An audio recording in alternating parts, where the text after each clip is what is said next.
Assalamualaikum warahmatullahi wabarakatuh. Perkenalkan, nama saya Fatma Anggreni, NPM 20482011100009 dari kelas A semester 2 Prodi S1 Farmasi, Fakultas Farmasi, Universitas Muhammadiyah Banjarmasin. Di sini saya akan menjelaskan tentang tanaman lidah buaya atau aloe vera. Silahkan disimak. Lidah buaya. Nah, lidah buaya termasuk suku Liliaceae. Lidah buaya sendiri mempunyai lebih dari 350 jenis tanaman. Tanaman lidah buaya dapat tumbuh di daerah kering seperti Afrika, Amerika, dan Asia. Lidah buaya juga dapat tumbuh di daerah yang beriklim dingin. Ada 3 jenis lidah buaya yang sering dibudidayakan secara komersial di dunia, yaitu aloe vera atau aloe barbadensis Miller, sap aloe atau aloe ferox Miller, dan cicotrine aloe atau aloe peribaker. Nah, dari 3 jenis di atas yang banyak dimanfaatkan adalah spesies aloe barbadensis Miller yang berasal dari Pulau Barbados, Amerika Tengah. Morfologi lidah buaya. Nah, pertama dari batangnya.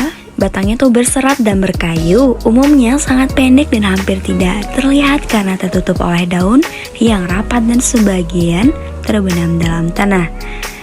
Kemudian daun berbentuk tombak dengan helaian memanjang, daunnya berdaging tebal tidak bertulang, berwarna hijau keabu-abuan, mempunyai lapisan lilin di permukaan, beberapa bintik putih pada bagian dalamnya. Bagian tepi daun biasanya juga disertai dengan bentuk yang lancip, nah layaknya duri buaya. Panjang daun bisa meraih 50 sampai dengan 75 cm dengan berat 0,5 kg sampai dengan 1 kg. Daun melingkar rapat di sekitar batang bersaf-saf.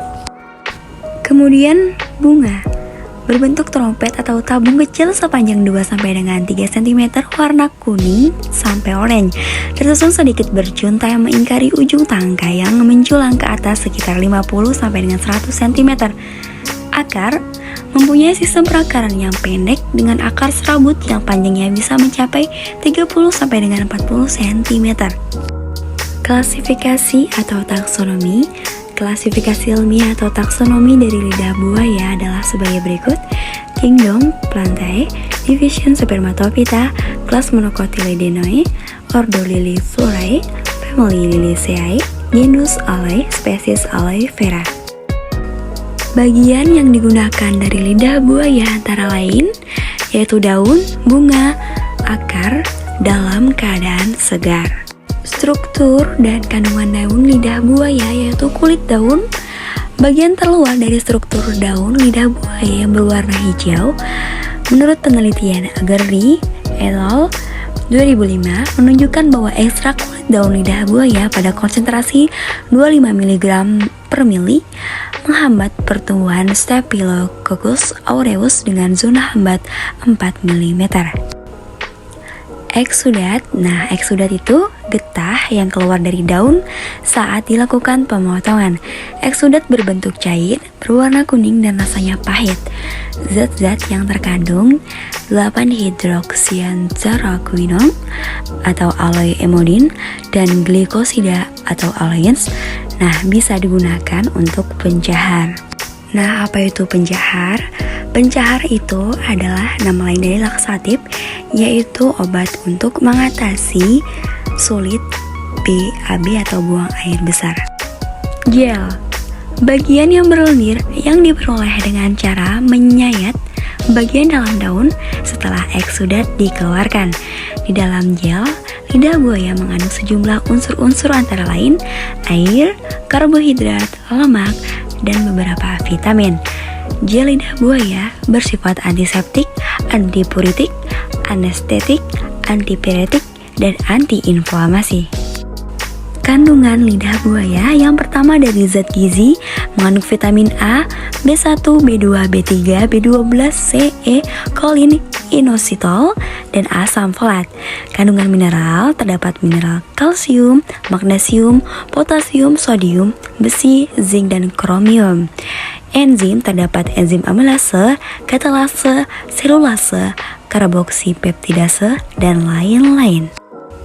Kandungan kimia terdapat alein, barbaloin, isobarbaloin, aloeamidin, aleinin, aloisin.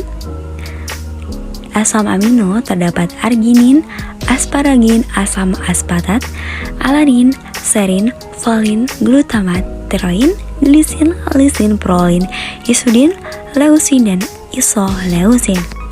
Efek farmakologi. Lidah buaya mengandung aloin yang bersifat sebagai pencahar.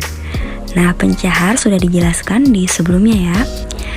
Gel lidah buaya mengandung lignin yang mampu melindungi kulit dari dehidrasi dan menjaga kelembapan kulit. Kandungan anthraquinone dalam lidah buaya memiliki efek menghilangkan rasa sakit dan rasa pusing.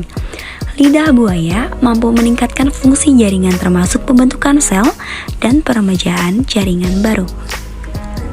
Kemudian, gel lidah buaya efektif mengurangi bekas luka. Gel lidah buaya dapat mengatasi akibat dari sengatan matahari, menyembuhkan luka bakar ringan dan luka bakar tahap lanjut. Gel lidah buaya bermanfaat menjaga keseimbangan asam lambung dalam komposisi yang tepat, sehingga lidah buaya menjadi obat mah. Berperan sebagai stimulan atau produksi elastin dan kolagen yang penting dalam mencegah penuaan dini.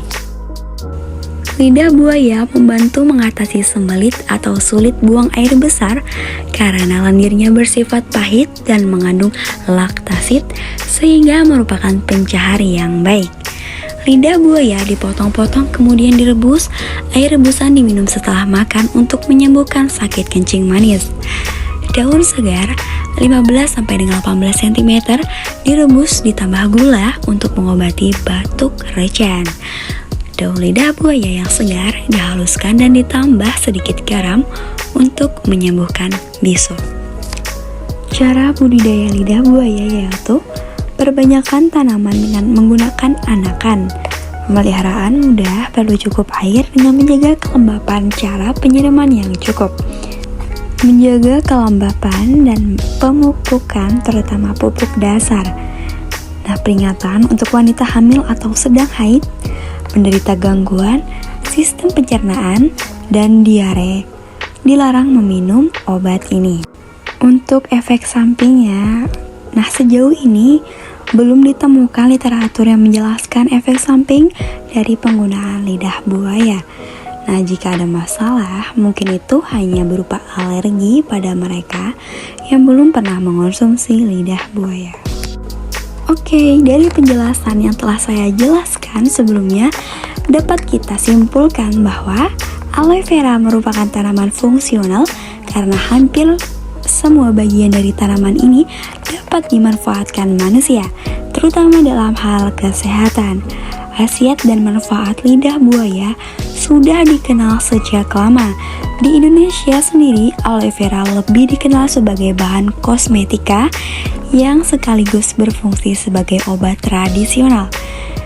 Nah, saat ini kandungan lidah buaya telah banyak diteliti secara ilmiah. Hasilnya pun mendukung asumsi dan bukti bahwa tanaman aloe vera ini memang memiliki kandungan zat-zat atau senyawa yang klinis atau medis terbukti bermanfaat bagi kesehatan. Alhamdulillah, sekian penjelasan dari saya. Semoga bermanfaat. Terima kasih. Wassalamualaikum warahmatullahi wabarakatuh.